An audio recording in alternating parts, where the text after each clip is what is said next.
Welcome to the Game Design series. What skills does a game designer need? I have taken all knowledge to be my province. Francis Bacon. In short, all of them. Almost anything that you can be good at can become a useful skill for a game designer. Here are some of the big ones, listed alphabetically. Animation. Modern games are full of characters that need to seem alive. The very word animation means to give life. Anthropology. You will be studying your audience in their natural habitat, trying to figure out their heart's desire, so that your games might satisfy that desire. Architecture. You will be designing more than buildings. You'll be designing whole cities and worlds. Familiarity with the world of architecture, that is. Understanding the relationship between people and spaces, will give you a tremendous leg up in creating game worlds. Brainstorming. You will need to create new ideas by the dozens, nay, by the hundreds. Business. The game industry is just that. An industry. Most games are made to make money. The better you understand the business end of things, the better chance you have of making a game that will stand out from the crowd. Cinematography. Many games will have movies in them. You need to understand the art of cinematography if you want to deliver an emotionally compelling experience. Communication. You will need to talk with people in every discipline listed here, and even more.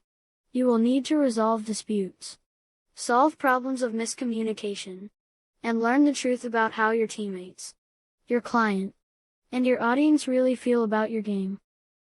Creative writing. You will be creating entire fictional worlds and populations to live in them and deciding the events that will happen there. Economics. Many modern games feature complex economies of game resources. An understanding of the rules of economics can be surprisingly helpful. Engineering. Modern video games involve some of the most complex engineering in the world today, with some titles counting their lines of code in the millions. New technical innovations make new kinds of gameplay possible. Games. Naturally, familiarity with games will be of great use to you. But not just familiarity with the kind of games you intend to create. Your knowledge of the workings of every kind of game from Pin the Tail on the Donkey to Portal 2 will give you the raw materials you need when you create new games.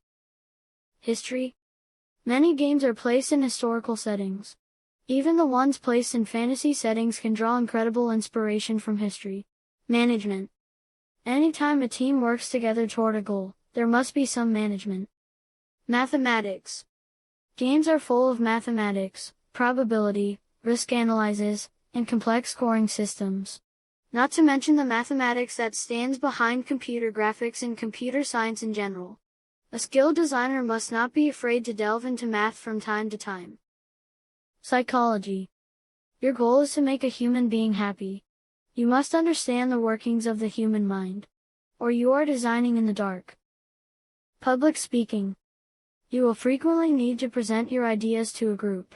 Sometimes you will speak to solicit their feedback.